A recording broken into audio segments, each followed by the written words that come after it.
Bonjour, on va commencer. Donc, bienvenue à toutes et à tous à cette première leçon de mon cours donc, de l'année 2024-2025 dans le cadre de la chaire Champ, cordes et gravité qui sera consacrée à l'équation de Wheeler-DeWitt et la gravitation quantique. Donc l'équation de Wheeler-DeWitt, ce n'est pas une équation toute jeune, elle a été écrite pour la première fois à la fin des années 60 du siècle précédent, donc ça fait un petit temps qu'on la connaît. Donc elle apparaît lorsqu'on cherche à quantifier la gravitation par les méthodes hamiltoniennes, donc ce qu'on appelle l'approche canonique.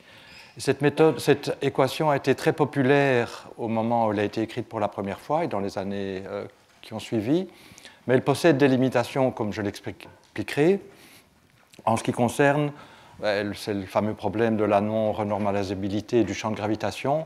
Et donc on s'est rendu compte qu'il fallait dépasser la théorie d'Einstein, aller vers des choses comme la théorie des cordes. Et le succès de la théorie des cordes a un peu éclipsé l'équation de Wheeler-DeWitt. Mais cette équation, même si elle ne décrit pas la théorie complète, est intéressante parce qu'elle soulève des questions conceptuelles qui apparaissent dans toute approche à la quantification du champ de gravitation. Et cette équation a d'ailleurs connu un regain d'intérêt récemment pour mieux comprendre certains aspects conceptuels liés à l'holographie ou liés à l'information quantique, la cosmologie quantique aussi, mais enfin ça a toujours été populaire par les méthodes de Wheeler-DeWitt. Et donc ce que je voudrais faire dans ce cours ici, c'est vous expliquer comment on arrive à l'équation de Wheeler-DeWitt et vous donner les outils qui vous permettront de comprendre les articles les plus récents qui utilisent cette équation. Alors, concernant l'organisation du cours, chaque mercredi, excepté aujourd'hui, il y aura d'abord une leçon du cours et elle sera suivie d'un séminaire. Mais ce premier mercredi, il y aura 2 leçons. L'idée étant d'avancer dans la matière pour permettre de mieux comprendre les séminaires qui vont suivre. Bon, ça c'est une première chose. Alors une autre chose aussi, c'est que j'essaierai à chaque cours de venir avec une liste de références. Je pense que j'en ai pas assez ici, vous êtes plus nombreux qu'attendu, tant mieux. Mais donc c'est les références qui ont trait à la matière que je vais couvrir pendant le cours. Et ça, c'est un premier point. Un deuxième point, n'hésitez pas à poser des questions et à m'interrompre lorsque ces questions se présentent à vous. Le cours se fait au tableau, ce qui permet de m'interrompre facilement. Alors, donc, comme je l'ai dit, l'équation de Wheeler-DeWitt apparaît lorsqu'on veut quantifier la gravitation par les méthodes hamiltoniennes. Alors, qu'est-ce que ça veut dire? Je vous rappelle les règles de correspondance de la mécanique, enfin, comment on passe de la mécanique classique à la mécanique quantique par les règles de correspondance hamiltonienne standard. D'abord, on reformule la théorie dans l'espace des phases. Donc, on a un certain nombre de P et de Q. Et je suppose que j'ai des variables de l'espace des phases qui sont canoniquement conjuguées. Donc, j'ai la forme canonique du crochet de Poisson. Et en fait, ces variables ont un crochet de Poisson qui est donné. Donc, si je prie effectivement des variables canoniquement conjuguées par le crochet de Poisson suivant, delta ij, donc les Q avec les Q, c'est 0, et les P avec les P, c'est 0. Et donc, l'idée, et c'est très bien expliqué, par exemple, dans beaucoup de livres de mécanique quantique, mais par exemple dans celui de Dirac, l'idée, pour passer à la mécanique quantique, c'est de remplacer les variables classiques que sont les Q et les P par des opérateurs. Donc, même si je ne vais pas le faire tout le temps, traditionnellement, on désigne les opérateurs correspondants par la même lettre, mais avec un chapeau. Et ce sont des opérateurs qui ne commutent pas. Et les règles de commutation sont en fait dictées par le crochet de Poisson. C'est-à-dire, on va imposer que les opérateurs quantiques QI et PJ ont un commutateur. Donc, ceci, c'est le commutateur maintenant. Ceci, c'était le crochet de Poisson. Ça, c'est le commutateur. On va demander qu'ils aient un commutateur qui est donné par I h bar fois le crochet de Poisson. Donc ici, I h bar delta ij. Et donc, on remplace des variables classiques par des opérateurs. L'hamiltonien, qui est une fonction des Q et des P, devient aussi un opérateur. Et par exemple, on s'intéresse à calculer le spectre de l'hamiltonien. Alors, une représentation, une réalisation de ces relations de commutation particulièrement populaire, c'est la représentation dans les variables de configuration, donc dans l'espace des Q. Donc on réalise les états quantiques comme des fonctions des Q. Et l'opérateur Q est dans ce cas-là simplement la multiplication par Q. Et le moment conjugué, l'opérateur correspondant au moment conjugué, c'est h bar sur i des psi sur dqi. Et quand on utilise ces règles-là, l'hamiltonien devient un opérateur différentiel agissant sur psi. Donc ça, c'est les règles de commutation. Alors aussi, oui, pour pouvoir interpréter la mécanique quantique, il faut aussi des règles qui vous donnent comment calculer des amplitudes de probabilité. Et donc il faut une manière de normaliser les fonctions d'onde et de calculer les produits scalaires. Donc elles vivent dans un espace de Hilbert, et le produit scalaire est donné par l'intégrale sur les Q, sur tous les Q, donc je ne mets pas d'indice, de psi de Q au carré, donc on suppose fini. Alors ça, ce sont les règles de correspondance traditionnelles. Et donc l'idée qu'ont eu plusieurs personnes, à commencer par Dirac, c'est de reformuler, d'appliquer les mêmes principes pour quantifier la gravitation. Donc reformuler la gravitation d'Einstein comme une théorie hamiltonienne, où il y aura des variables Q et des moments conjugués, et puis remplacer ces variables classiques par des opérateurs quantiques dont les relations de commutation sont dictées par les crochets de Poisson classiques. Et donc le premier but du cours, donc la première leçon, va être consacrée à dériver le formalisme hamiltonien de la relativité générale. La motivation étant qu'après, les variables hamiltoniennes vont être remplacées par des opérateurs et on obtiendra les équations quantiques qui contrôlent les équations qui contrôlent la gravitation quantique. Alors si on essaye de faire ça, on se heurte à des difficultés. Je vais d'abord décrire les difficultés. Donc, le premier cours, c'est formulation hamiltonienne. Oui, peut-être je l'écris ici au-dessus. Donc formulation hamiltonienne de la relativité générale. Donc ce sera entièrement classique. Alors on se heurte à des difficultés. Alors il y a une difficulté, à deux difficultés au moins. Alors il y en a une qui est simple, il y en a une qui est plus compliquée. Bon, la première difficulté, c'est qu'on a affaire à une théorie des champs.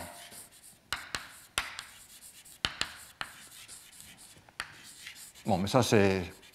Donc conceptuellement, en tout cas, c'est pas compliqué. La deuxième difficulté, elle est plus sérieuse, c'est que l'invariance de jauge complique les choses comme on va le voir. Et donc c'est une difficulté. Le fait que la théorie est invariante, vous savez que la théorie d'Einstein est invariante par changement de coordonnées, qui peuvent être quelconques. C'est typiquement ce qu'on appelle une invariance de jauge. Donc on dit qu'une théorie est invariante de jauge si elle est invariante pour des transformations qui dépendent de fonctions arbitraires de l'espace-temps, ici, de l'espace et du temps. Enfin, c'est surtout le temps qui est un problème, enfin du temps et de l'espace, puisque après tout, ces covariants, les deux apparaissent. Donc quand on a une théorie qui possède une telle invariance, comme je vais l'expliquer, immédiatement, il y a une difficulté lorsqu'on veut passer au formalisme canonique. Donc je vais maintenant expliquer ces deux difficultés en commençant par la plus simple, le fait qu'on a une théorie des champs. Et prenons par exemple un champ scalaire pour illustrer. Bon, finalement, ce n'est pas très compliqué une fois qu'on a compris ce qui se passe. Donc, les variables canoniques, ici, elles dépendent bien sûr du temps. Donc, si j'ai une théorie des champs avec un champ scalaire que j'appelle phi, il va dépendre du temps, mais il va aussi dépendre des coordonnées d'espace. Donc, je vais utiliser x, c'est les coordonnées d'espace, et je vais travailler à 3 dimensions. Donc, il y a 3 coordonnées d'espace, x1, x2, x3. Donc, les champs vont... Donc, on voit que ce qui remplace la manière dont on va traiter les théories de champ, c'est de dire, ben, conceptuellement, c'est la même chose, mais au lieu d'avoir un indice discret I, on a un indice continu X. Donc X va correspondre à I, et T, bien sûr, est T. Et donc en fait, là, on a juste simplement I est remplacé par X. Et bien sûr, les sommes sur I vont être remplacées par des intégrales sur dx, puisque je suis à 3 dimensions, je l'écris. Et les dérivées par rapport à QI vont être remplacées par des dérivées fonctionnelles par rapport à phi de x. Donc, comment on définit la dérivée fonctionnelle? Donc, si f est une fonctionnelle de phi, bon, je n'écris pas toujours comme on ne le fait pas toujours écrire explicitement la dépendance en le temps, hein. Mais évidemment, tout dépend du temps aussi, mais je ne vais pas l'écrire. On regarde l'espace des phases ou l'espace de configuration à un moment donné. Donc, comment on définit la dérivée fonctionnelle? Par l'intégrale delta f sur delta phi de x, delta phi de x. Donc, on écrit la variation de f sous cette forme-là, et le coefficient dans l'intégrale, c'est ce qu'on appelle la dérivée fonctionnelle. Donc, on va remplacer les dérivées ordinaires par des dérivées fonctionnelles. Vous voyez, la somme est remplacée par une intégrale. Et donc, moyennant ça, le formalisme est exactement comme en mécanique classique. Donc, pour juste traiter l'exemple au complet, supposons que je regarde le champ scalaire libre. Donc, l'action, c'est 1 demi dt d3x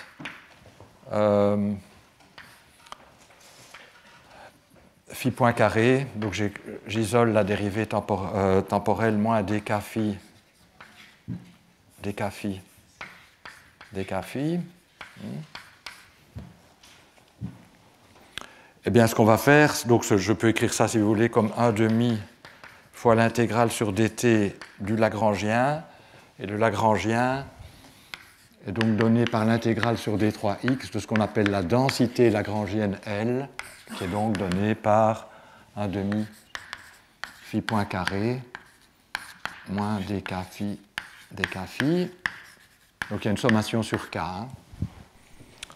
Alors, appliquons les règles standards. On va définir le moment conjugué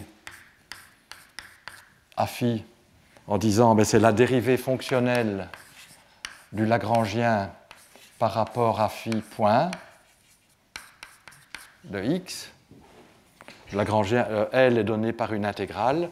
Donc on va écrire la dérivée fonctionnelle, mais vous voyez que ça va être juste la dérivée ordinaire de L de la densité lagrangienne par rapport à phi point, calculée au point x. C'est donc phi point de x. Hein. C'est facile à calculer. Et puis on va définir le Hamiltonien comme d'habitude. On somme, donc d'habitude c'est pi q point i, mais la somme sur i est remplacée par une intégrale sur x. Pi phi point moins L, hein, ça c'est la définition de l'Hamiltonien. Et donc, si vous substituez, vous avez pi carré ici, moins 1 demi pi carré, donc c'est 1 demi, enfin vous reconnaissez la densité d'énergie du champ scalaire, donc l'énergie cinétique plus dk phi, et vous pouvez vérifier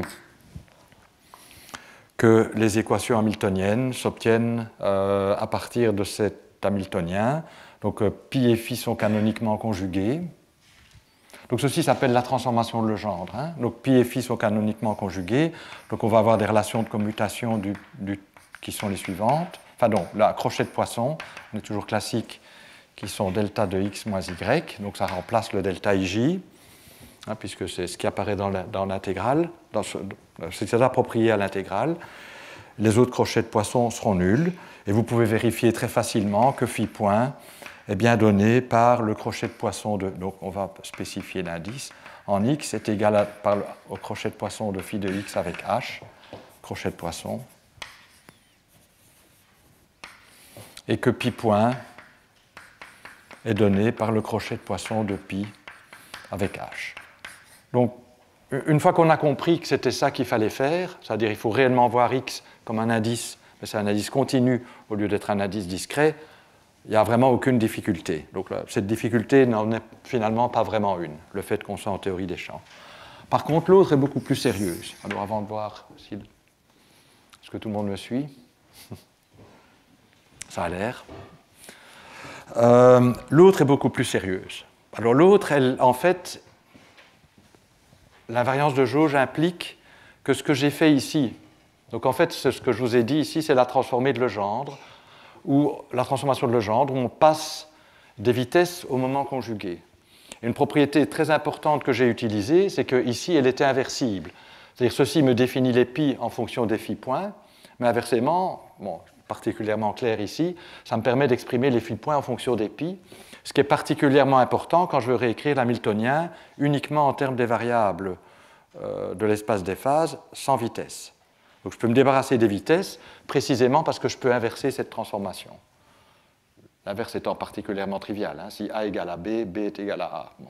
Mais c'est plus compliqué en général.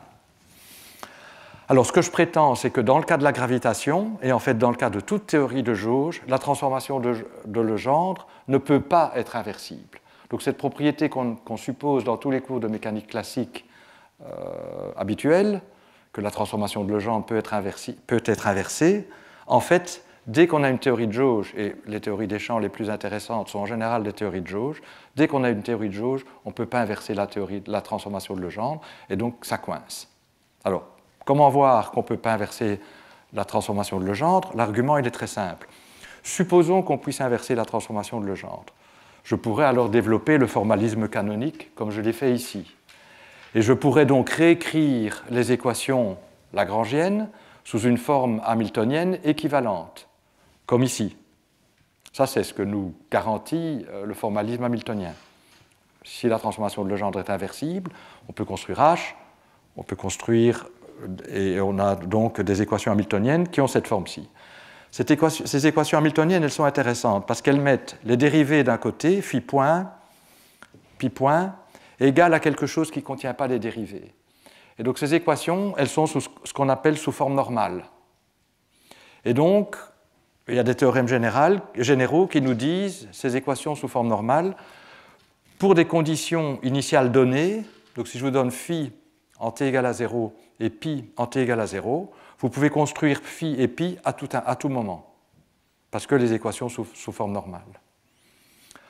Or, s'il y a une invariance de jauge, on ne peut pas construire à partir des données initiales les champs à tout moment. Pourquoi? Parce que les champs sont... s'il y a une invariance de jauge, ça veut dire qu'il y a des champs qui se transforment de manière non triviale sous l'invariance de jauge. Or, ça veut donc dire la chose suivante. Imaginez que je vous donne des conditions initiales et que je cherche à déterminer les champs ici. C'est clair que je ne peux pas avoir une valeur unique des champs ici, parce que je peux toujours faire une transformation de jauge entre l'instant initial, où elle se réduirait à l'identité pour ne pas toucher aux conditions initiales, et l'instant final, puisque cette transformation de jauge dépend de fonctions arbitraires du temps, et donc j'ai toujours la possibilité de faire une transformation de jauge. Et donc, je ne peux pas obtenir en t égale, disons, 5, la valeur des champs si je la connais en t égale à 0, puisque je peux toujours faire une transformation de jauge entre t égale à 0 et t égale à 5. Donc, ça veut dire que quelque part dans le formalisme hamiltonien, quelque chose ne doit pas fonctionner. Parce que si tout ça pouvait être... Si ça est vrai, ben alors j'arrive à des équations qui ont cette forme-là et qui prédisent, pour toutes les variables, une évolution unique. Évidemment, l'évolution est unique à une transformation de jauge près, mais les variables se transformant par les transformations de jauge, ça veut dire que leur évolution n'est pas unique. Donc ça, c'est une idée très générale. Alors, la gravitation, c'est une théorie qui, comme je vous l'ai dit, possède une invariance de jauge. On peut toujours effectuer des difféomorphismes qui dépendent arbitrairement du temps. Et donc, la gravitation rentre dans ce cadre où la transformation de Legendre n'est pas inversible. Et effectivement, les gens s'en sont rendus compte, ils ont calculé les moments conjugués et ils se sont rendus compte, oh, pas de chance, on ne peut pas écrire les vitesses en fonction des moments conjugués. On ne peut pas aller dans l'autre sens. Alors, la théorie générale qui s'applique à toute théorie de jauge, même à tout lagrangien, la théorie générale hamiltonienne, a été développée par Dirac. Donc Dirac a conçu le formalisme général qui s'applique à tout lagrangien, même lorsque la transformation de Legendre n'est pas inversible. et qui se réduit bien entendu à ce qu'on connaît lorsqu'elle est inversible. Mais je ne vais pas développer le formalisme de Dirac en général ici, parce que la théorie qui m'intéresse, c'est la gravitation.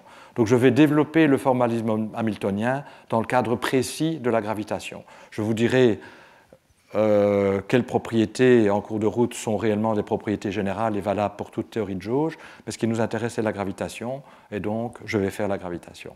Je vais traiter la gravitation. D'accord ? Donc ce que je vais vous montrer, ce que je vais faire maintenant, c'est d'abord vous montrer qu'effectivement le Lagrangien d'Einstein ne permet pas d'inverser la transformation de Legendre, mais néanmoins je vais vous montrer comment on développe le formalisme canonique, formalisme hamiltonien.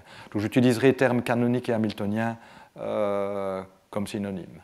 Quand je parle de formalisme canonique, c'est aussi la même chose que le formalisme hamiltonien. Bien. Alors, pour développer le formalisme hamiltonien de la relativité générale, je dois d'abord définir un certain nombre de concepts géométriques.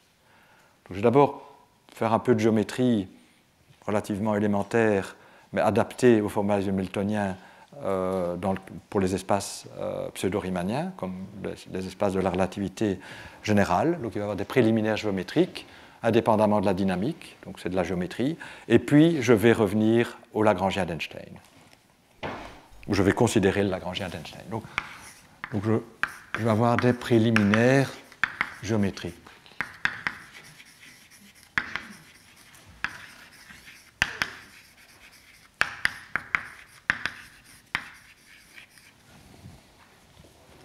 Donc ce qui nous intéresse, c'est la question suivante. On se donne les variables décrivant le champ de gravitation à un instant initial, c'est-à-dire en termes géométriques sur une hypersurface de genre espace initial, et on cherche l'évolution à déterminer le champ de gravitation sur des hypersurfaces ultérieures. Bon, on peut aussi remonter le temps et aller dans l'autre sens.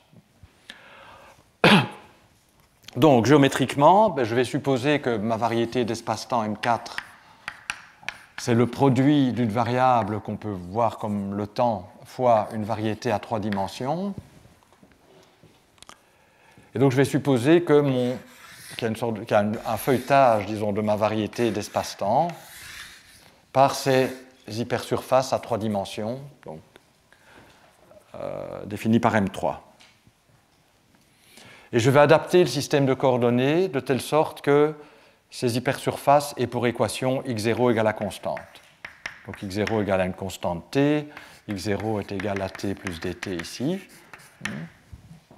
Donc ça, c'est le temps, disons, me décrit les différentes hypersurfaces de genre espace. Et pour une valeur fixée de t, j'ai une hypersurface à 3 dimensions. Et je vais introduire des coordonnées que j'appelle xi sur ces hypersurfaces à 3 dimensions. Donc xi, où i prend les valeurs, comme je l'ai dit, 1, 2, 3. Alors, ça c'est un point de coordonnées spatiales fixe. Je vais regarder les points qui ont même coordonnées spatiales sur les hypersurfaces suivantes. Donc je vais avoir les lignes tangentes au vecteur d sur dt.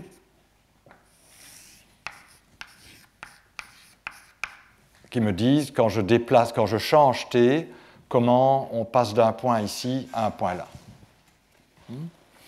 Alors, avant même de développer ça, je vais observer que la métrique d'espace-temps induit sur les hypersurfaces une métrique d'espace, et je suppose que mes hypersurfaces sont de genre espace, c'est-à-dire que la métrique d'espace que je vais dénoter GIJ, où i prend les valeurs 1, 2, 3, donc c'est la métrique qui me donne les longueurs, les éléments de longueur à t égale à constante. Donc elle va en général dépendre de t, mais pour une valeur de t fixe, elle ne dépend que des x. Chaque hypersurface a sa géométrie. Donc cette métrique est de signature euclidienne, puisque j'ai des hypersurfaces de genre espace. Et je vais noter la métrique inverse GIJ. Donc quand je ne dis pas spécifiquement que c'est à 3 dimensions que je travaille à 3 dimensions. Par défaut, on est à 3 dimensions. Si je suis à 4 dimensions et que je regarde des objets à 4 dimensions, on verra qu'il faut être effectivement parfois prudent, je mettrai explicitement le symbole 4. Mais puisque, après tout, on veut développer l'hamiltonien, autant d'emblée se mettre comme ça. Bon. Alors, je vais aussi avoir comme notation, je vais utiliser des flèches pour les vecteurs d'espace-temps. Donc, A, B, avec une flèche, c'est des vecteurs d'espace-temps. Normalement, je devrais utiliser un caractère gras et réserver peut-être la flèche pour les objets d'espace, mais comme je ne peux pas décider les caractères gras, je prends les flèches pour les vecteurs d'espace-temps. Et les informes d'espace-temps, je vais les désigner, à nouveau, je ne peux pas utiliser les choses en gras, avec une flèche en dessous. Donc, un informe d'espace-temps, ou covecteur d'espace-temps.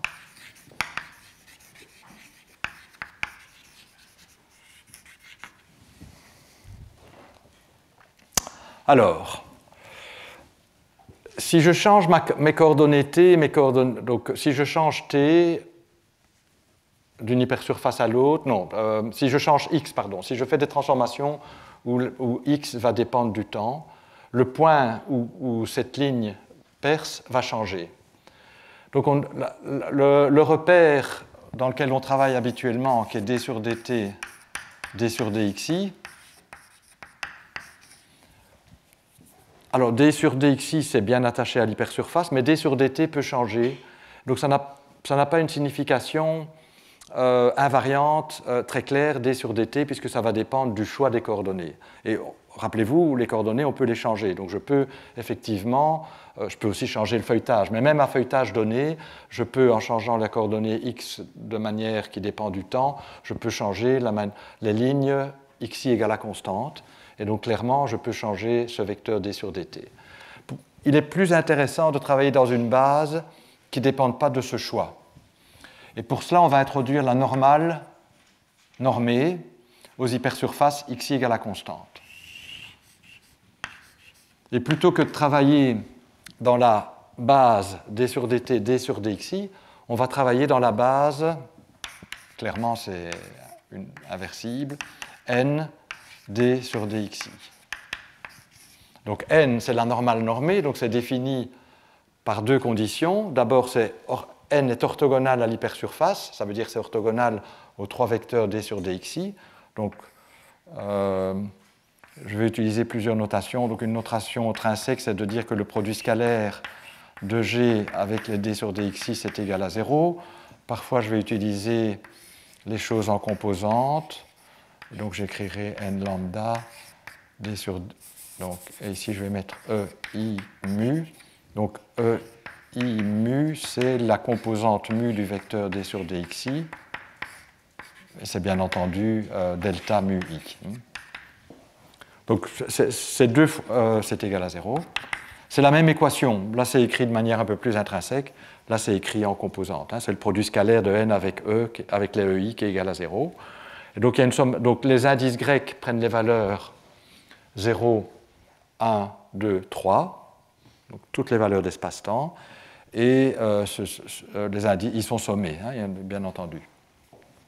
Donc on a cette première condition, ça vous donne la direction, et puis on va normer, on impose g de n est égal à moins 1. Pourquoi moins? Parce qu'on a une variété pseudo-riemannienne, et donc de signature minkowskienne, et évidemment ça laisse une ambiguïté de choix. Je vais supposer qu'il y a une orientation du temps qui a été donnée, je vais prendre n pointant vers le futur. Bien, donc ceci, parfois on peut l'écrire aussi en composante, ce sera g lambda mu, n lambda n mu, égale à moins 1, donc dans la base ici. Alors,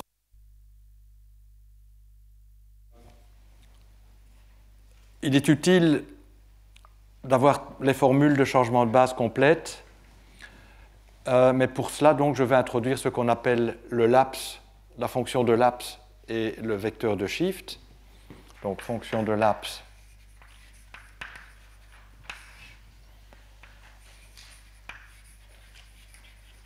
et vecteur de déplacement, mais donc j'utiliserai souvent la terminologie anglaise, laps et shift. Et ça s'obtient en décomposant d sur dt dans la base dn et d sur dxi. Donc on écrit que d sur dt, c'est égal à n fois la normale plus ni fois les vecteurs d sur dxi.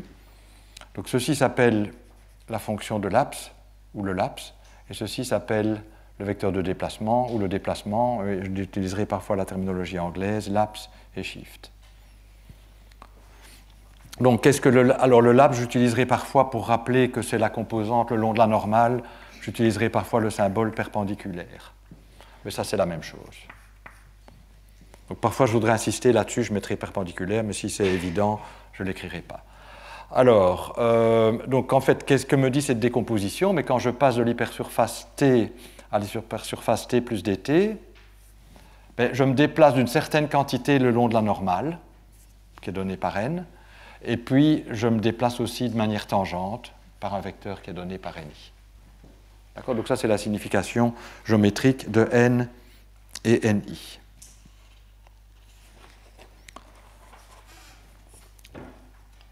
Alors, comme je l'ai dit, c'est utile alors de décrire complètement le changement de base. Hein. Donc, on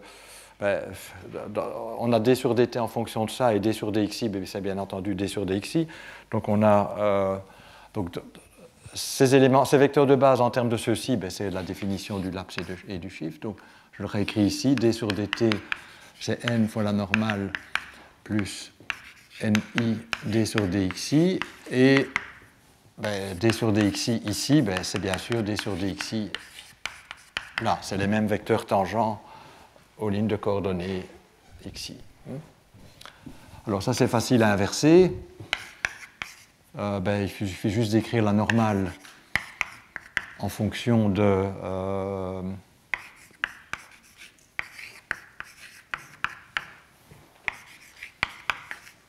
autres vecteurs. Et bien entendu, toujours d sur dxi égale d sur dxi. Alors, c'est utile aussi d'avoir le changement de base inverse, disons, pour la base duale. Donc, vous savez qu'à toute base, dans un espace vectoriel, on peut associer une base duale. Donc, la base duale dans l'espace des informes, ou des covecteurs, donc c'est dt d sur dxi. Et la base duale ici, je vais l'appeler psi θi. Donc la définition de la base duale, je vais peut-être l'écrire là, c'est que ce qu'on appelle parfois le produit intérieur de psi avec n, c'est 1. Psi avec d sur dxi, puisque c'est la base duale de ceci, c'est 0. θi avec n, c'est 0. Et θi avec d sur dxj, c'est delta ij. Alors, exercice, c'est juste inverser les choses. dt, c'est 1 sur n fois psi. Et dxi, c'est moins ni sur n fois psi plus θi.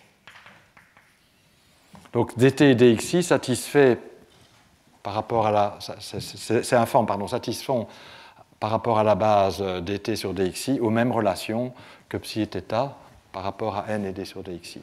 Donc sachant cela, c'est un problème d'algèbre assez direct de déterminer cela. Je ne vais pas le faire en détail ici, mais on va en avoir besoin parce que ça va nous permettre en fait de réécrire les composantes temporelles de la métrique. Donc à côté de GIJ, qui est la métrique induite, vous avez aussi les G0 mu, les autres composantes, qui ont au moins un indice 0 de la métrique, et on va les exprimer en termes du laps et du shift.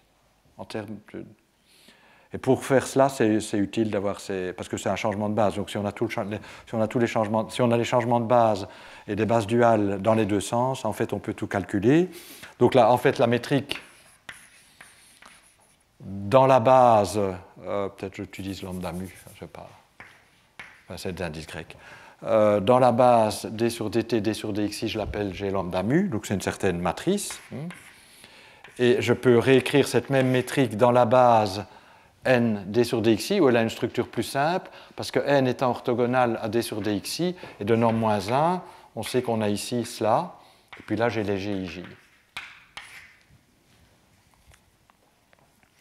Et donc on peut écrire les g lambda mu en termes de la métrique ici et des coefficients du changement de base, qui contiennent n et ni, de manière, en utilisant les formules de changement de base d'une base à l'autre. Et si on fait ça, bon, ou une autre manière de dire, c'est qu'on calcule les produits scalaires des éléments de cette base-ci en termes des composantes dans cette base-là. Ça revient à la même chose. Mais, quelle que soit la manière dont on procède, et je vous laisse à nouveau faire ça comme exercice, on obtient que G00 est donné par moins n carré plus gij ni nj, et que G0i est donné par gij nj. Donc en d'autres termes, les composantes G0 mu peuvent s'exprimer en termes de la fonction de Laps et du vecteur de déplacement, en utilisant aussi la métrique sur la surface. Et on peut aller dans l'autre sens, c'est-à-dire qu'on peut écrire clairement ni en fonction de G0i, puisque cette métrique-ci est inversible. Et puis, donc on aura que ni, c'est gij G0j. Et après, connaissant n en fonction de G0i, je peux exprimer n carré en fonction de G00 et G0i. Et donc, on obtient...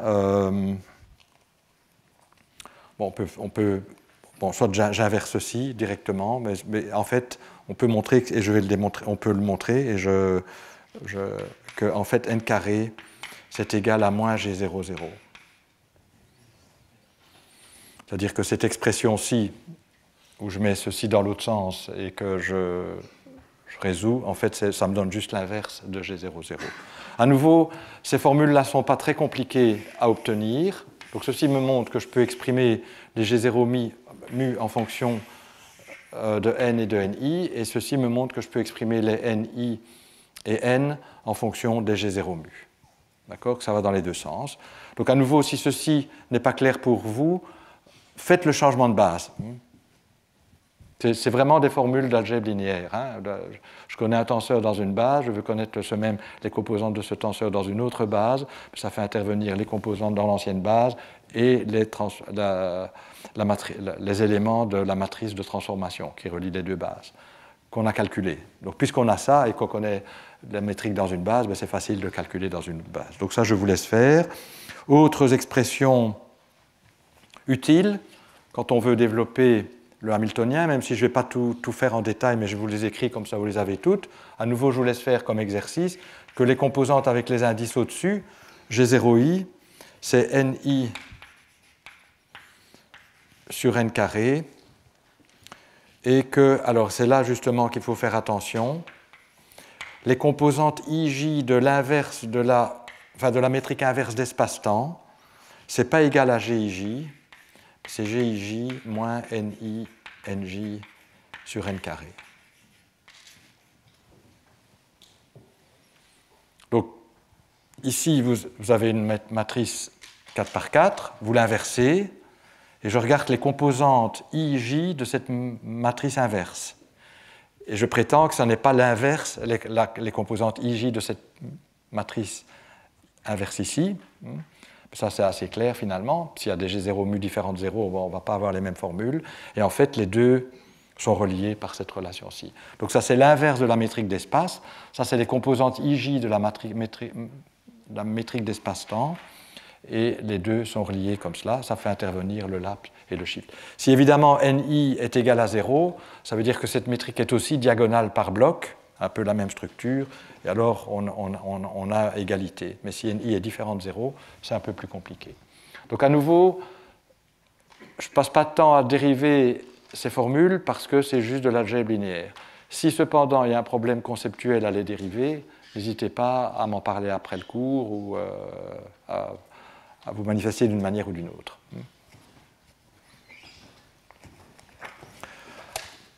Alors, autre formule importante,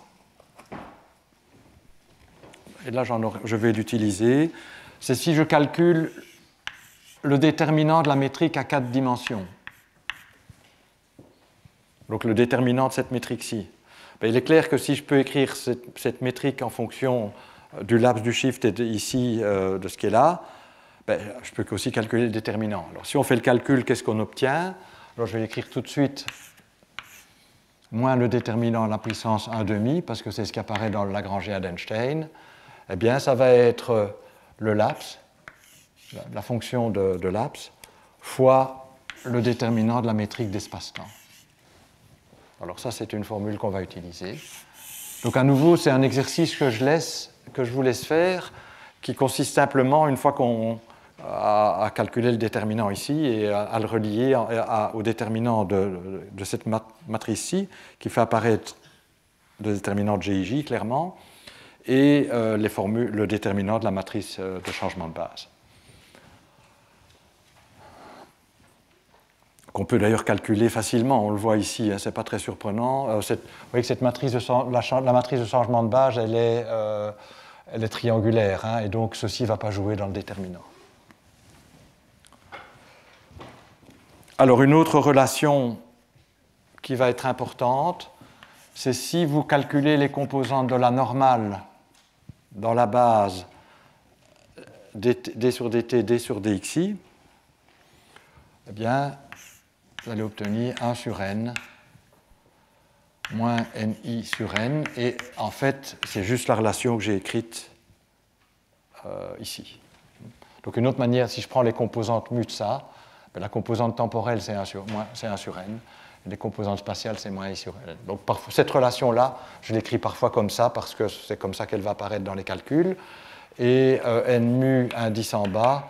Alors là, j'ai clairement un 0 ici, puisque ça doit être orthogonal à d sur dxi. Et ici, la condition de normalisation me le donne. Et si ça doit pointer vers le futur, c'est moins n. Le produit scalaire fait moins 1. Et comme l'indice est en bas, avec mes conventions de signature, donc c'est, comme vous l'avez déjà vu, je dois pas la signature est minkowskienne, mais avec 3 plus et 1 moins. Donc il y a un moins ici à cause de ça pour avoir l'orientation vers le futur, avec l'indice en bas. Bien. Alors, donc ça c'est juste un changement de base où on joue beaucoup avec la fonction de laps et le vecteur de déplacement.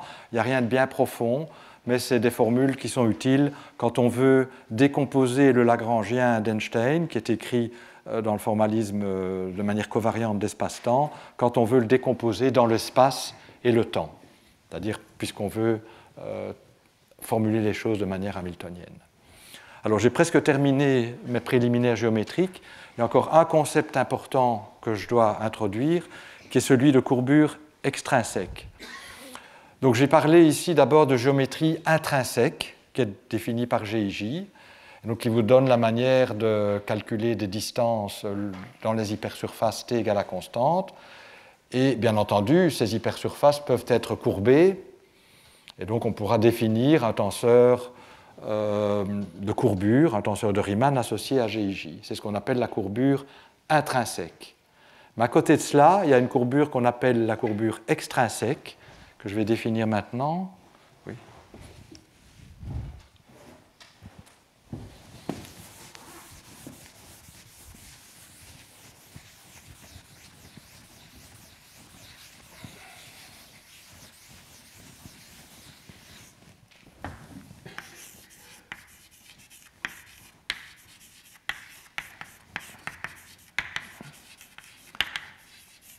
Et pourquoi on l'appelle extrinsèque? C'est parce qu'elle donne des informations sur la manière dont les hypersurfaces sont plongées dans l'espace ambiant.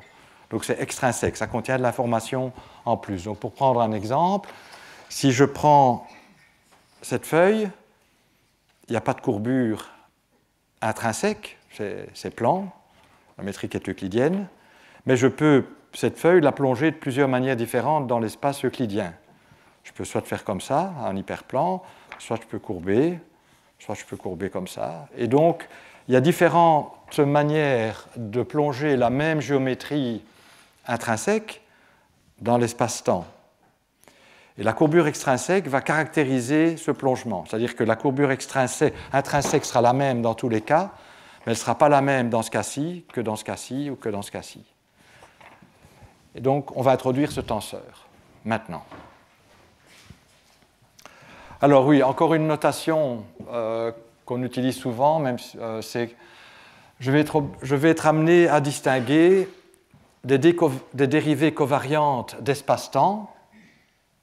J'utilise la métrique d'espace-temps et la courbure de Levi-Civita associée à cette métrique d'espace-temps pour prendre mes dérivées covariantes, des dérivées covariantes d'espace. Donc il faut distinguer les deux. Et la manière traditionnelle de distinguer les deux, ou une manière souvent utilisée de distinguer les deux, c'est que point-virgule, c'est la dérivée covariante d'espace-temps, et qu'une barre verticale, c'est la dérivée covariante d'espace. Bon. Alors, je vais être très explicite pour commencer. Comment on définit la courbure extrinsèque? Eh bien, on considère la normale, et on regarde la manière dont la normale varie quand on se déplace le long de l'hypersurface. Vous voyez que c'est quelque chose d'intéressant à considérer, parce que dans ce cas-ci, si je prends la normale et que je déplace les choses parallèlement, le long de l'hypersurface parallèlement à elle-même, la normale reste normale. Si je fais la même chose pour une courbure, je prends la normale et je la dépasse parallèlement à elle-même dans l'espace-temps, elle ne reste pas normale si mon hypersurface est courbée. Donc, considérer les dérivées covariantes de la normale le long de l'hypersurface en utilisant la dérivée covariante d'espace-temps, c'est un objet intéressant qui va me donner des informations sur la manière dont l'hypersurface est plongée. Et donc c'est ça qui va nous amener à définir la courbure extrinsèque. Alors, ça, je vais l'écrire en composante tout de suite. Donc c'est la même chose que n alpha, vu mes conventions, point virgule k. Donc je prends la dérivée covariante d'espace-temps dans la direction k de la normale. Alors, la normale a une propriété importante, c'est qu'elle est normée. C'est-à-dire le produit scalaire de la normale avec la normale, c'est moins 1. Et donc si je dérive moins 1 le long de l'hypersurface, c'est 0. Donc ce que je sais, c'est que n alpha point virgule k, donc c'est un scalaire, donc c'est la même chose que la dérivée ordinaire, c'est égal à 0. Et donc, puisque la métrique est à dérivée covariante nulle, je vois que la dérivée covariante du vecteur k est orthogonale à n alpha. En développant ça, j'obtiens 2 fois n alpha point virgule k n alpha. La métrique est à dérivée covariante nulle, donc elle passe à travers la dérivée covariante. Donc je sais que ceci, étant orthogonal à la normale, va pouvoir se développer en termes des vecteurs tangents.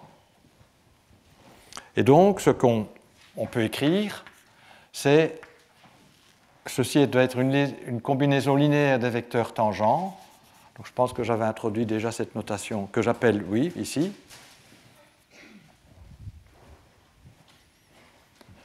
Et les coefficients, je vais les appeler k, et c'est ce qu'on appelle la courbure extrinsèque. Alors la convention, c'est réellement de mettre un signe moins ici, et donc j'ai un m là et un k ici. Donc puisque c'est orthogonal à n, je peux le déballer en termes des vecteurs tangents, et les coefficients, ça s'appelle la courbure extrinsèque. Et donc dans le cas où je plonge comme ça, comme la dérivée covariante de la normale est nulle, ben, k est égal à 0. Mais dans le cas où c'est courbé, la dérivée covariante n'est plus égale à 0, et donc on obtiendra un coefficient non nul ici. Alors, ce cas est un tenseur d'espace, en ce sens que si je fais une transformation de coordonnées d'espace, donc mes vecteurs d sur dxi vont se transformer entre eux, donc ça va se transformer, K va se transformer tensoriellement, c'est-à-dire qu'on va voir la matrice de changement de base associée au fait qu'on change K, mais aussi on change les E à M, donc ça va se transformer comme un tenseur d'espace. Donc la courbure extrinsèque est un tenseur d'espace. Bien. Alors je voudrais relier maintenant la courbure extrinsèque à la métrique et aux dérivés de la métrique. Parce qu'après tout, la métrique détermine tout. Une fois que j'ai la métrique d'espace-temps, puis je me donne les hypersurfaces, mais cette métrique d'espace-temps me définit tous les objets géométriques qui sont donc des objets dérivés. Alors comment on va calculer donc je voudrais relier K à la métrique. Et pour faire ça, je vais déballer la dérivée covariante de la normale. C'est plus commode de le faire en abaissant l'indice. Donc je vais considérer l'équation correspondante où l'indice a été abaissé. Donc je multiplie ceci par G bêta alpha. Alors probablement, je vais mettre un bêta ici pour avoir le même alpha là et là. Alors ça c'est, comme on l'a vu, c'est delta bêta m. Et donc bêta doit être égal à m. Donc j'obtiens l'équation, ceci est égal à moins km k gm alpha. Donc ce que je vais faire, c'est à partir de cette équation, je vais déballer la dérivée covariante et je vais obtenir une expression pour la courbure extrinsèque. Et on va voir que la courbure extrinsèque, et c'est pour ça qu'elle joue un rôle important dans le formalisme hamiltonien, est en fait directement reliée aux dérivées par rapport à x0 de la métrique. Et donc ça va en fait jouer essentiellement le rôle de moment conjugué à la métrique. Donc puisque je veux développer le formalisme hamiltonien, c'est pour ça que la courbure extrinsèque, j'en parle.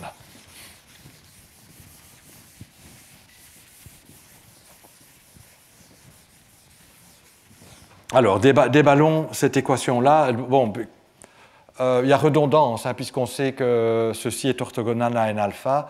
Donc l'équation intéressante, en fait, c'est quand je prends pour alpha un indice spatial que j'appelle A.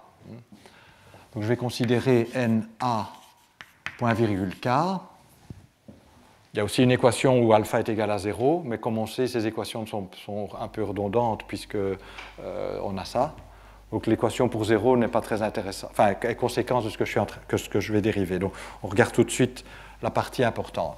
Alors ça c'est, j'applique la définition de la dérivée covariante, n virgule k moins gamma a k rho n rho. La dérivée covariante. Alors, c'est pour ça que j'ai abaissé l'indice. L'expression de la normale, pardon, de la normale, l'expression covariante de la normale est facile parce qu'il y a beaucoup de zéros. Donc, d'abord, NA est égal à 0, il n'y a pas de composante spatiale, donc ce terme-là, il est absent. Et la somme ici, elle se réduit à ρ égale à 0. Donc en fait, vous voyez que c'est directement relié à un Christoffel d'espace-temps, celui avec la composante 0 au-dessus et AK. Alors maintenant, je vais exprimer le Christoffel d'espace-temps en termes de la métrique. Et donc c'est moins G00 gamma, pour ça je mets les indices en dessous parce que là il y a une formule qui me donne les gammas avec tous les indices en dessous en fonction des dérivées de la métrique. Donc j'ai écrit tout en termes moins G0i gamma i AK.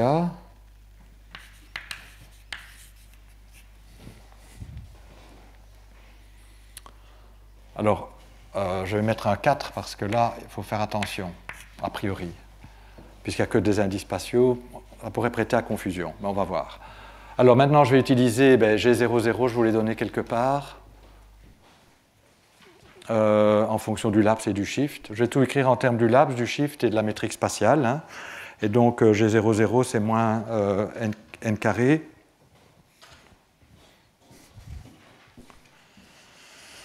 Oui, mais j'ai oublié N0. N0, qui est égal à moins 1 sur n. Donc j'ai oublié à 1 sur n gamma 0 AK. D'accord? Est-ce que c'est... Je pense que c'est juste. Hein? Je ne sais plus où c'est, mais ça c'est là quelque part. Et donc ici, j'avais oublié le 1 sur n et il faut changer de signe.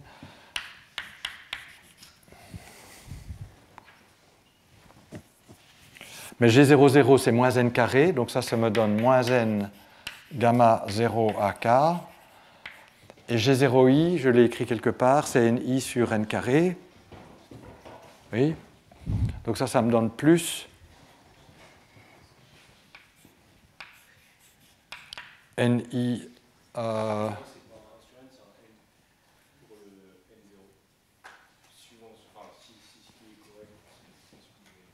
ici. Oui, je ne sais pas pourquoi j'ai écrit N0, c'est N. Vous avez raison, donc c'est moins N. Hein. C'est difficile de voir les tableaux. C'est moins N. Merci. Donc, mais heureusement, donc, ça fait plus N ici, ça va. En fait, c'est exactement ce dont j'ai besoin. Donc, je commençais à... Oui. Et donc ici, G00, c'est 1 sur N carré, donc j'ai moins 1 sur N. Maintenant, ça ressemble à ce qu'il y a dans mes notes, donc c'est bon. Et ici, j'ai ni sur n carré qui me donne un ni sur n, donc c'est comme dans mes notes. C'est très bien. Merci beaucoup. Et j'écris toujours le 4, puisqu'on n'est pas sûr, il faut faire attention. Oui? Désolé, donc là-bas, le G00, c'est moins 1 sur n carré. G00 au-dessus, c'est moins 1 sur n carré. 1. C'est G0 moins 1, pardon.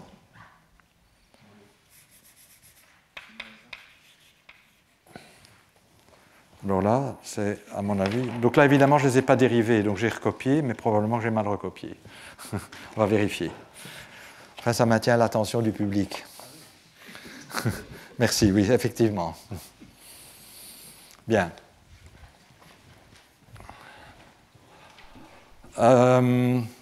Donc, on va juste... Donc ça correspond à ce que j'ai écrit. Oups. Donc maintenant, je vais... déballer les gammas de Christoffel, et on va voir que ça prend une tête sympathique. Donc c'est moins 1 sur n. Alors ceci c'est 1 demi, par définition des gammas de Christoffel, G0a, virgule k, plus G0k, virgule a, moins GAK, virgule 0, où la virgule désigne la dérivée ordinaire. Et puis j'ai le deuxième terme, ni sur n. Alors, je ne vais pas le déballer. Pourquoi je ne vais pas le déballer? Parce que gamma 4, c'est en fait la même chose que gamma 3. Gamma 4 est formé uniquement à l'aide des dérivées spatiales de la métrique spatiale.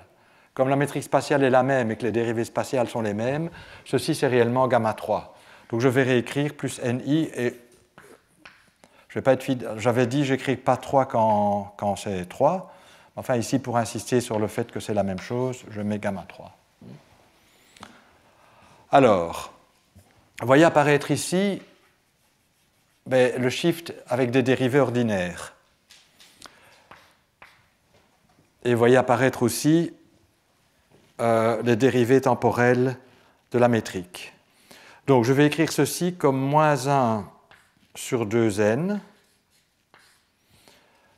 Ça se factorise. Alors j'ai moins GAK, virgule 0. Et puis vous voyez apparaître dérivée ordinaire par rapport à K de NA, plus dérivée ordinaire par rapport à A de NK.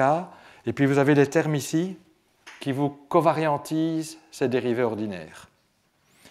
Après tout, c'est un tenseur. Donc en fait, ce qu'on va obtenir, puisque j'ai mis le moins là, plus NA bar K, où ça c'est la dérivée covariante d'espace, plus NA ben K bar A. Et donc en comparant cette expression avec la définition de la courbure extrinsèque, j'en déduis que K avec l'indice ABC, donc on n'a que n a point virgule k, si je l'écris, donc quand je fais alpha égale à a, c'est gma ici, et donc ça abaisse l'indice d'espace, donc c'est moins k, m devient a, k. Donc qu'est-ce que j'obtiens? J'obtiens que k a k, donc qui est moins ces dérivées covariantes. Ben, cette dérivée covariante, c'est moins ça, donc c'est juste ce qui est écrit là. Donc c'est 1 demi, 1 sur 2n, moins g a k, virgule 0, plus na bar k, plus nk bar a. Alors ça, c'est une relation qu'on va utiliser, comme on va le voir maintenant, beaucoup dans le formalisme hamiltonien, et donc c'est important. Elle est une relation importante. Elle vous montre aussi, donc ça vous montre d'abord que la courbure extrinsèque, ça dépend de la manière dont la métrique varie avec le temps. Mais comme le temps est quelque chose qu'on peut bouger, juste la dérivée temporelle n'est pas quelque chose qui est réellement intrinsèque au plongement, parce que ça dépendrait de la manière dont on définit le temps ici. Et c'est pour ça qu'il y a ces termes correctifs. Donc ça coïncide avec une dérivée normale, le long de la normale, lorsque ça c'est égal à 0. Mais si on ne dérive pas, si la dérivée par rapport à x0, ce n'est pas dans la direction de la normale, il y a des termes en plus, et qui en fait donnent une plus grande invariance à l'expression qui est là. Donc ça c'est la courbure extrinsèque. Mais moralement, la courbure extrinsèque, c'est, bon, à part ce facteur moins 1 sur 2n, c'est la dérivée temporelle de la métrique. Et donc ça va être directement relié au moment conjugué, quand on va calculer l'hamiltonien. Mais j'anticipe ici, la raison pour laquelle je parle de la courbure extrinsèque, c'est précisément parce qu'elle est directement reliée aux dérivées temporelles, et donc va être directement reliée au moment conjugué aux variables gravitationnelles. Alors, avant d'arriver à dériver l'hamiltonien, j'ai besoin encore d'un ou de trois relations géométriques. Donc, on n'en a pas fini avec les préliminaires géométriques. Donc, il y a des calculs que je fais explicitement pour vous donner un peu une idée de comment ça fonctionne, mais je ne peux pas les faire tous explicitement. Il y en a déjà que j'avais sauté, il y en a d'autres que je vais sauter maintenant. En fait, ce qui nous intéresse réellement, rappelez-vous, le Lagrangien d'Einstein, il dépend de la courbure d'espace-temps. Donc on voudrait écrire la courbure d'espace-temps en termes des objets tridimensionnels, donc la géométrie intrinsèque, et peut-être aussi la géométrie extrinsèque. Et pour faire cette décomposition, on va utiliser ce qu'on appelle les équations de Gauss-Codazzi. Alors, les équations de Gauss-Codazzi, donc elles ne sont pas très difficiles à dériver, en fait, vous avez tout ce qu'il faut pour le faire, mais à nouveau, ça prend du temps et de l'espace sur les tableaux. Donc, je vais juste vous les donner. D'abord, je vais les écrire, et puis je vais vous expliquer comment on les obtient. Donc, en fait, la question, c'est comment peut-on relier la courbure d'espace-temps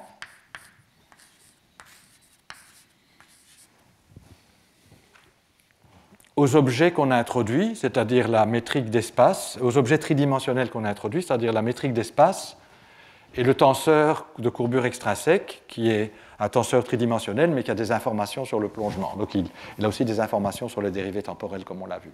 Donc on voudrait relier ceci à la courbure à 3 dimensions, et pour qu'il n'y ait pas de confusion, je mets explicitement le 3 ici, même si à un moment donné je ne l'écrirai plus, et la courbure extrinsèque, puisque je vais faire apparaître les dérivées temporelles. Alors, les équations de Gauss-Codazzi, d'abord, elles sont plus simples si on écrit les choses dans la base normale. Donc, on va écrire les composantes du tenseur de courbure dans la base. C'est un tenseur, donc on peut faire ça dans n'importe quelle base, mais c'est plus simple de regarder les composantes du tenseur de courbure dans cette base-ci.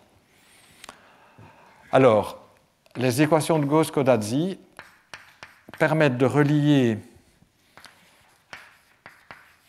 les composantes purement spatiales de la courbure d'espace-temps et les composantes de la courbure d'espace-temps avec un indice le long de la normale et puis 3 indices d'espace en fonction de la courbure d'espace et de la courbure extrinsèque. Ça va être intéressant, c'est intéressant et important quand on va décomposer le Lagrangien dans l'espace et le temps. Donc, quelles sont ces relations ?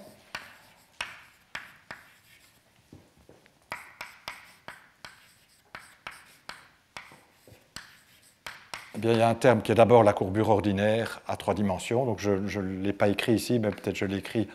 La courbure à 3 dimensions, je ne sais pas pourquoi dire ordinaire, la courbure de la géométrie qui caractérise la géométrie intrinsèque, moins une expression quadratique en la courbure extrinsèque et qui a les symétries du tenseur de Riemann. Donc ça montre en fait que la courbure extrinsèque et la courbure intrinsèque ne peuvent pas être quelconques. Par exemple, si je travaille dans un espace plat où R est égal à 0, je peux avoir de la courbure intrinsèque, mais ça doit être compensé par une courbure extrinsèque. Donc, par exemple, si je plonge là, ça explique que la sphère plongée dans l'espace euclidien a de la courbure intrinsèque, mais là aussi de la courbure extrinsèque, et ça se compense pour former un tenseur de courbure nul, le tenseur de courbure de l'espace ambiant. Alors, cette composante-ci, on peut aussi l'exprimer complètement en termes de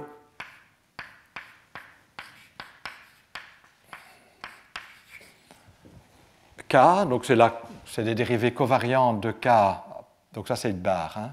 J'espère que c'est clair. Donc c'est une dérivée covariante, ça c'est une dérivée covariante de K dans la direction C ou dans la direction D.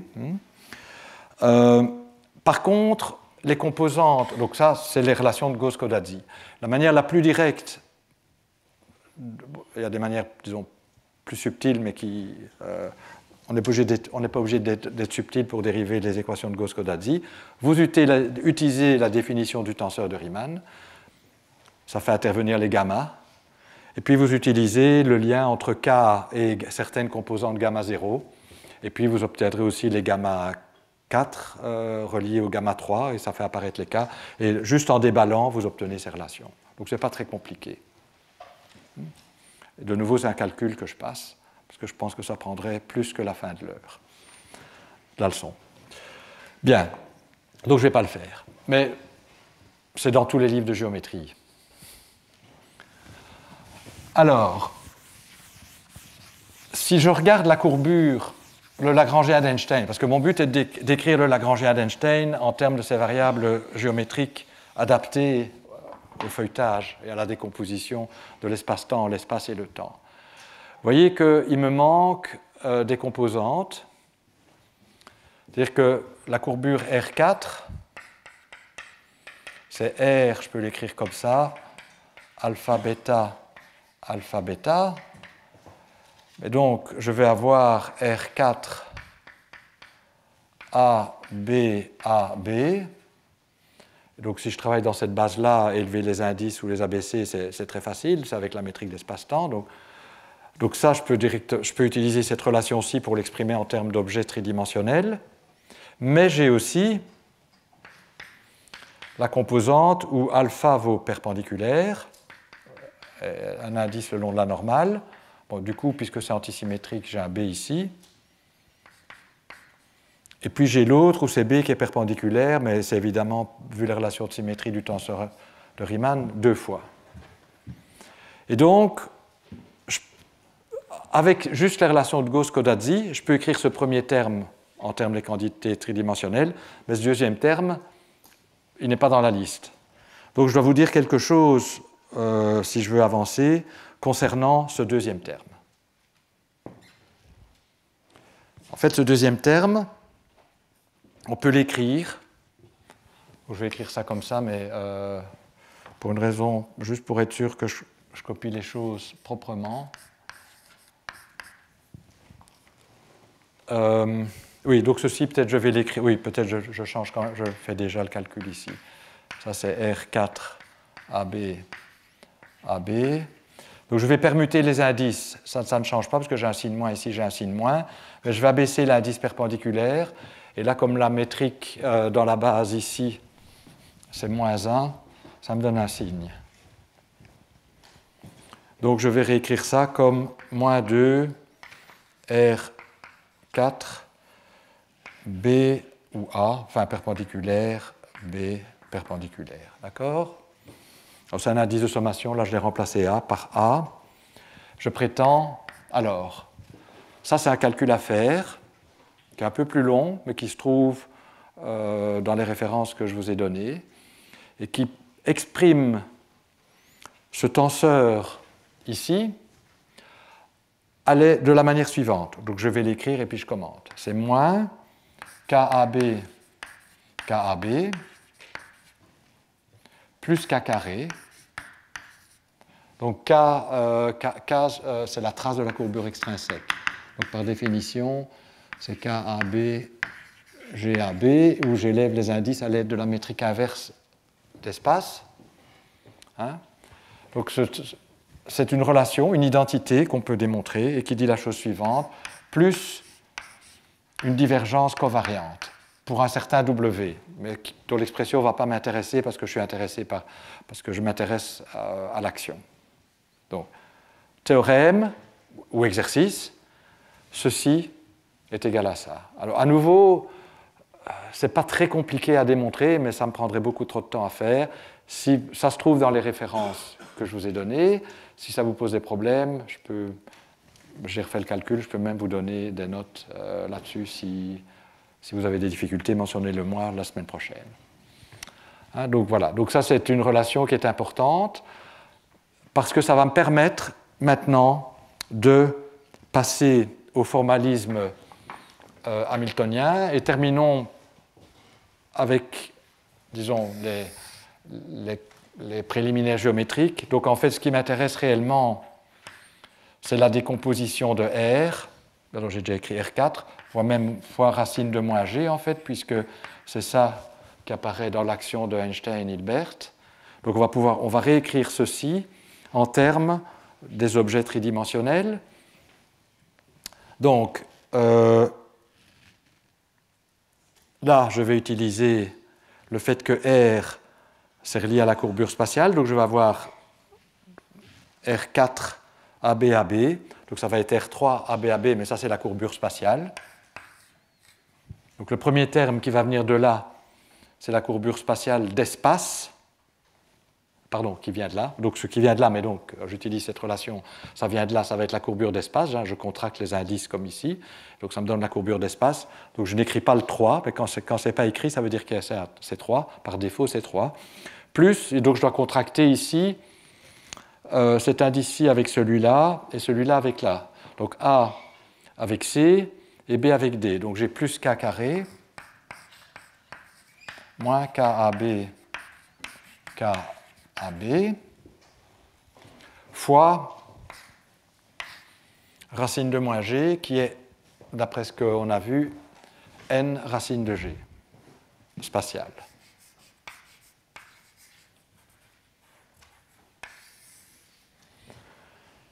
Donc ça, c'est ce qui vient de ceci.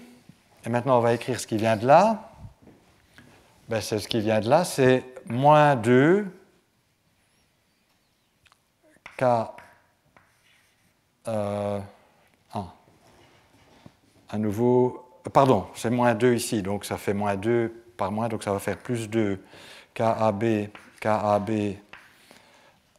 N racine de G, moins 2 K carré, N racine de G, plus, alors je vais l'écrire comme ça, W alpha racine de moins G. Hein, la métrique a une dérivée covariante nulle, donc je peux la mettre à l'intérieur de la dérivée covariante. Et donc il y a un moins 2 sans doute. Mais la dérivée covariante d'une densité vectorielle, c'est la même chose que la dérivée ordinaire, donc virgule alpha. Et donc vous voyez que le Lagrangien d'Einstein se ramène à une expression finalement très simple, enfin où le terme dans l'action de Einstein-Hilbert se ramène à une expression simple qui est l'expression suivante. Donc, je fais d'abord un peu de place.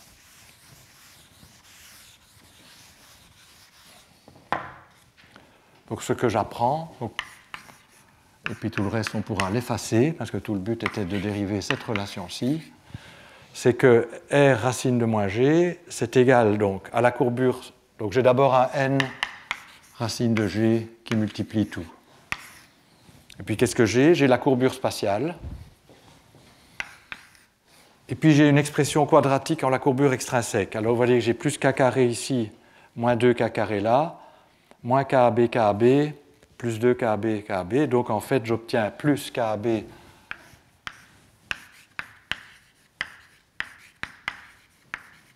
moins K carré, plus quelque chose qui est, je vais peut-être même l'écrire comme ça, D alpha de moins 2 W alpha racine de moins G. D'accord? Donc, peut-être je vais répéter, je n'ai peut-être pas dit suffisamment clairement ici. Donc, ce que cette relation exprime, c'est qu'à une divergence covariante près, on peut écrire R comme ceci. Cette divergence a une certaine expression, hein, c'est pas n'importe quoi. Mais ce que je dis, c'est que cette expression, je ne vais pas m'embarrasser de l'écrire, parce qu'on n'en aura pas besoin. On n'en aura pas besoin pour une raison que je vais expliquer tout de suite. Donc en fait, les deux relations essentielles pour la suite, c'est celle-ci, c'est le lien entre la courbure extrinsèque et les dérivées temporelles, et c'est tout. Donc j'ai tout ce qu'il faut maintenant pour dériver explicitement le hamiltonien de la gravitation.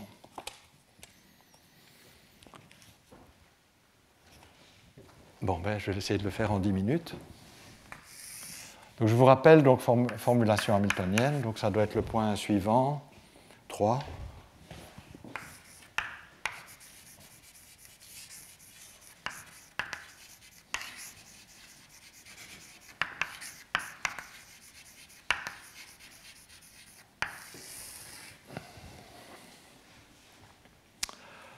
Donc, je rappelle que l'action d'Einstein, donc les variables, c'est les G alpha bêta, et elle est donnée par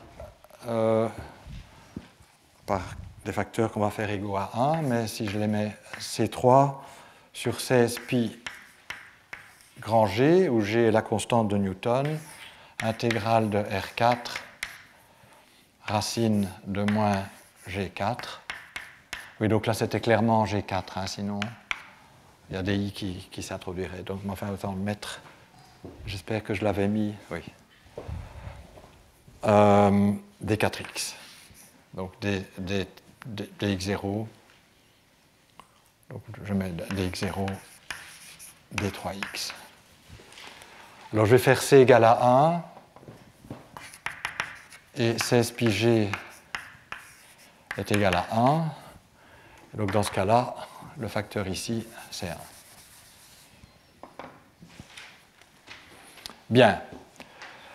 Alors, la première chose que je vais faire, c'est au lieu de travailler avec les variables G alpha bêta, je vais travailler avec la métrique spatiale AB, N et NK. On a vu que c'était un changement de variable inversible. Hein, on peut soit travailler avec les G lambda mu, soit travailler avec GIJ, N et NI. Il est plus commode de faire ce changement de variable. Donc on garde les GAB, on n'y touche pas. Mais on utilise N et NK comme autre variable lagrangienne. Et je vais maintenant écrire ce que j'ai appris sur ce lagrangien, sur, disons, la courbure, dt, d3x, n racine de g, r plus KAB, KAB, moins K carré. Plus quelque chose. Mais en fait, ceci étant une dérivée totale, ne contribue pas aux équations du mouvement. Et en plus, il faut se rappeler, donc plus une dérivée totale que je laisse tomber. parce que cette action, il y avait peut-être encore une difficulté que j'aurais dû mentionner à propos de l'action, c'est qu'elle contient les dérivées secondes de la métrique. La courbure, elle est formée à l'aide des dérivées premières et des dérivées secondes de la métrique. Donc, a priori, elle est dérivée seconde de la métrique. Comment définit-on le formalisme hamiltonien quand il y a des dérivées secondes par rapport au temps? D'autre part, on sait que les équations d'Einstein sont des équations qui ne contiennent que les dérivées secondes. Il n'y a pas de dérivée quatrième. Donc, en fait, ces dérivées secondes, elles apparaissent à travers une dérivée totale. C'est exactement là qu'elles sont. Parce que là, il n'y a pas de dérivée seconde par rapport au temps. Donc, en fait, quand j'ai réécrit ça, j'ai automatiquement chassé les dérivées secondes par rapport au temps de la métrique dans le terme de surface. On sait que c'est possible. Donc, elles sont là quelque part. Mais comme ce terme-là ne joue pas, je le laisse tomber. Et donc, j'ai maintenant un Lagrangien qui est bien uniquement en fonction des dérivées premières par rapport au temps de la métrique. Il y a toujours des dérivées secondes par rapport à l'espace dans R, mais ça, ce n'est pas grave pour le passage à l'hamiltonien. Les dérivées par rapport au temps, c'est grave, ou c'est important. Il n'y a que les dérivées premières. Alors, je reviendrai sur les termes de surface plus tard, mais pour le moment, fermons nos yeux sur les termes de surface. Donc, je laisse tomber le terme de surface. On verra qu'après, il faudra en ajouter lorsqu'il y a des bords, mais soit on se dit qu'il n'y a pas de bords, soit on se dit qu'on les traitera plus tard, ce qui est le cas. Bien, donc je vais prendre cette action-ci. Et voyez qu'elle contient un terme qui ressemble à un terme potentiel. Si j'appelle GIJ les Q, c'est pas le mien, je pense. Si j'appelle GIJ les Q, vous voyez qu'ici, il y a une sorte de terme potentiel qui dépend que des Q. Et là, vous avez un terme qui dépend des Q points, des dérivées temporelles de la métrique, parce que la courbure extrinsèque dépend des dérivées temporelles de la métrique. Donc ça, c'est une sorte de terme cinétique qui est quadratique en les vitesses, et ça, c'est un terme potentiel. Alors, ce terme cinétique, je vais... c'est une forme quadratique, donc les coefficients de cette forme quadratique, je vais les baptiser grand G, A, B, C, D. C'est ce qu'on appelle la supermétrique de De Witt. Donc j'introduis le tenseur G, A, B, C, D. Ah oui, c'est avec le N, avec le racine de G dedans. Donc j'introduis le tenseur G, A, B, C, D étant égal à racine de G. Donc j'absorbe le racine de G dans la définition de G. Donc je dois reproduire ceci, c'est quadratique. Donc j'ai A demi G, A, C, G, B, D, plus G, A, D, G, B, C, moins, alors le K carré, ce sera G, A, B, G, C, D. Vous voyez qu'effectivement, cette forme quadratique-ci, au facteur de racine de G près, mais qui est là, c'est bien ce que j'ai écrit là. D'accord ? Puisque les deux premiers termes ici, G symétrisé, me donneront ça, à la manière dont les choses sont contractées, A avec C, donc A avec C, et B avec D, B avec D, donc ça me donne cela. Et puis l'autre, vous voyez que AB est contracté avec AB ici, donc ça me donne un K, et l'autre me donne un autre K, donc j'ai bien K carré, avec un moins. Donc ça, c'est ce qu'on appelle la supermétrique de De Witt, et donc c'est elle qui contrôle la partie cinétique, mais à côté de ça, vous avez le R. Alors, j'ai dit qu'il y a des dérivées temporelles de GAB, c'est vrai, mais autre chose que je devrais dire aussi, c'est qu'il n'y a pas de dérivée temporelle de N, et il n'y a pas de dérivée temporelle de NK. Ici, il n'y en a pas, là, nulle part. Hein. Donc, si je passe au formalisme hamiltonien en suivant les règles, je vais introduire un moment conjugué pour les GAB, un moment conjugué pour N, un moment conjugué pour NK. Le moment conjugué pour N, qui est la dérivée du Lagrangien par rapport à N point, c'est 0, clairement pas inversible. Le moment conjugué à NK, qui est donc la dérivée du Lagrangien par rapport à N point K, il n'y a pas de N point K, c'est 0. Donc c'est clairement une transformation de Legendre non inversible. Alors je ne vais pas faire la théorie générale comme je vous l'ai dit ici, je vais m'en sortir en disant, bon, N et NK on ne peut pas faire une transformation de Legendre pour n et nk, mais en tout cas, les g points AB, ils apparaissent bien, et là, je peux inverser. Donc, je vais faire la transformation de Legendre uniquement sur les g AB points. Et je vais garder n et nk comme des variables spectatrices. Et on va voir comment ils apparaissent en fin de course. Mais faisons cela. Donc je vais dire, bon, puisque je vais faire ce que je sais faire, donc je vais faire la transformation de Legendre. Après tout, on n'est pas obligé de la faire sur toutes les variables. Donc je vais faire la transformation de Legendre sur les variables qui ont des moments conjugués inversibles, c'est-à-dire les GAB, les coefficients de la métrique d'espace. Alors, comment ça fonctionne? Donc je vais définir pi AB comme étant dl sur d, où L est donc la densité, donc ce qui apparaît ici, hein, sur dg.ab, comme on a fait pour le champ scalaire. Et donc, les points n'apparaissent que dans les cas AB, donc vous voyez apparaître la partie cinétique, elle apparaît 2 fois.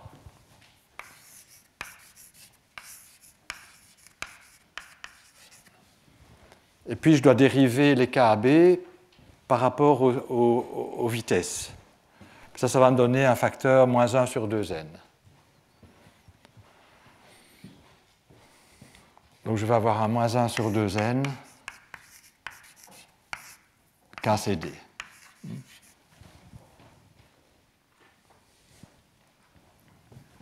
Voyons si ça correspond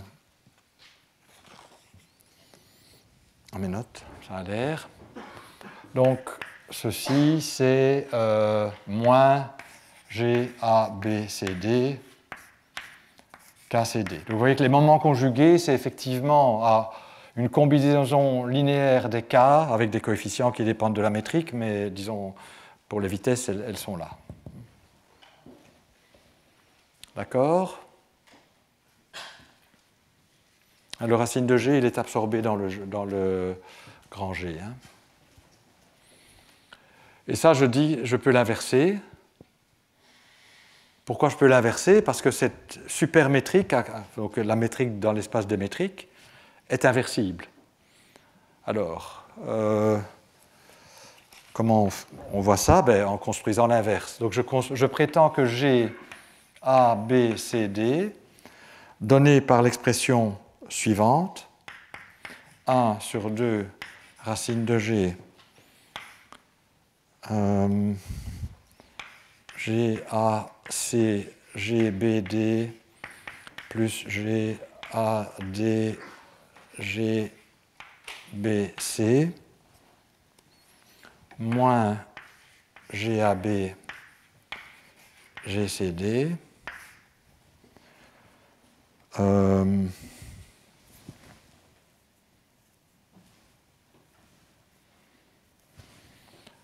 alors là, je vous laisse peut-être faire ça comme exercice. Possède la propriété que GABCD, GCD, Mn est égal à ce que j'appelle delta AB Mn, qui par définition, donc c'est le delta dans l'espace des tenseurs symétriques, donc c'est delta AM, delta Bn, plus delta AN, delta Bm.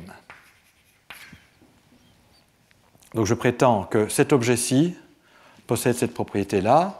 Démonstration, on multiplie ça par ça, et on utilise les propriétés que la métrique inverse est l'inverse de la métrique. D'accord? Donc je ne vais pas le faire parce qu'à nouveau, ça prend trop de temps, mais donc l'important, c'est que ceci me permet, et je dois terminer cette première leçon, ceci me permet, en utilisant la métrique inverse, d'écrire K, C, D comme étant moins G, C, D, AB, disons, pi AB. Donc je peux écrire les vitesses, parce que ceci, ça contient les vitesses, en fonction des moments. Donc effectivement, cette partie-là est inversible. Donc là, j'ai défini les choses en suivant le gendre. J'obtiens une expression des moments conjugués en fonction des vitesses. Les K, c'est les vitesses, l'expression là-bas. Eh bien, je peux l'inverser pour exprimer les K, c'est-à-dire les vitesses décorées, mais c'est toujours les vitesses, en fonction des pi. Et en utilisant ça, je peux maintenant calculer le hamiltonien. Et bon, je vais déborder un tout petit peu, parce que bon, ce n'est pas un bon moment pour s'arrêter. Donc je déborde un tout petit peu et on reprendra autant de minutes plus tard. Donc ce que je dois faire maintenant, c'est calculer H.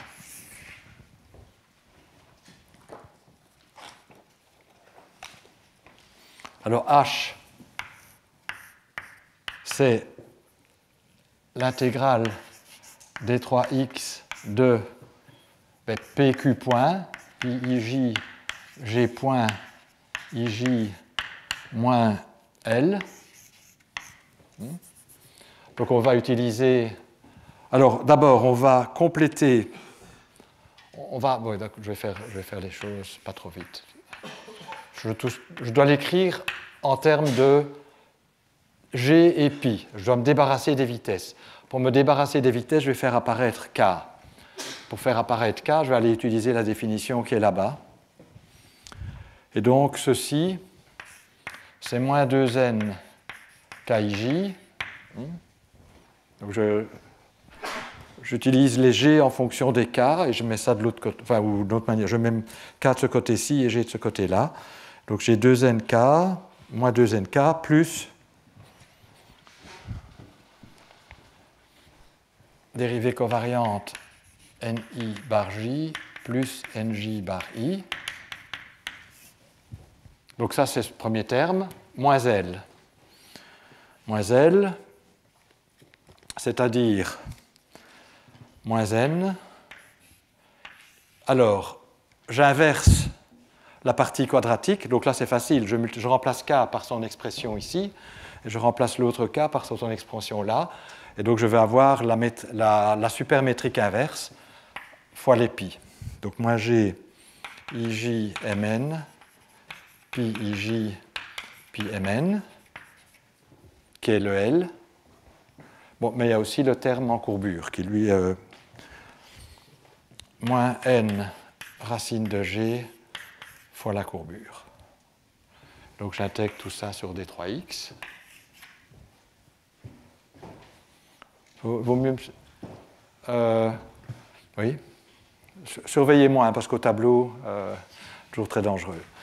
Alors, vous voyez qu'on a ici quelque chose de sympathique. KIJ, je vais utiliser la relation là. Donc, vous voyez que j'ai un terme qui va être linéaire en n, et qui est, KIJ, c'est moins GIJ Mn pi Mn. Donc, au facteur près, il y a moins 2, j'aurai un 2 ici, et j'ai un moins 1 là, donc 2 moins 1, ça fait 1. Donc, je vais obtenir G, IJ, Mn, pi IJ, pi Mn. Puis, j'ai aussi quelque chose de linéaire en n qui est là, qui est moins racine de G fois R. Et puis, j'ai ce terme-ci. Ce terme-ci, je vais faire une intégration par partie, et je vais utiliser le fait que la divergence d'une densité vectorielle, c'est une dérivée totale, donc à des termes de bord près que pour le moment je ne traite pas, on peut laisser tomber. Donc je vais obtenir moins... Alors vous voyez aussi que c'est 2 fois la même chose, parce que pi j est symétrique. Donc qu'est-ce que je veux obtenir une fois que je fais ça?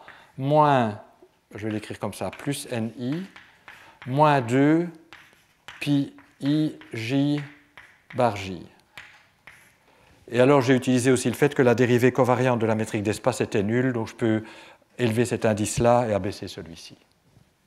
D'accord? Donc j'ai intégré par partie, ce qui me donne une dérivée covariante là, il y a un signe moins, il y a le 2 parce qu'ils sont là 2 fois.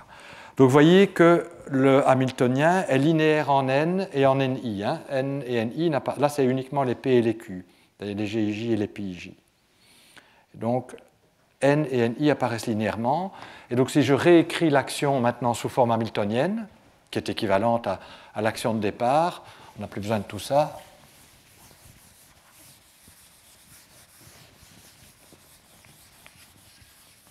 Si je réécris l'action sous forme hamiltonienne, donc S va dépendre, hamiltonienne, je mets le H maintenant, GIJ, PIJ,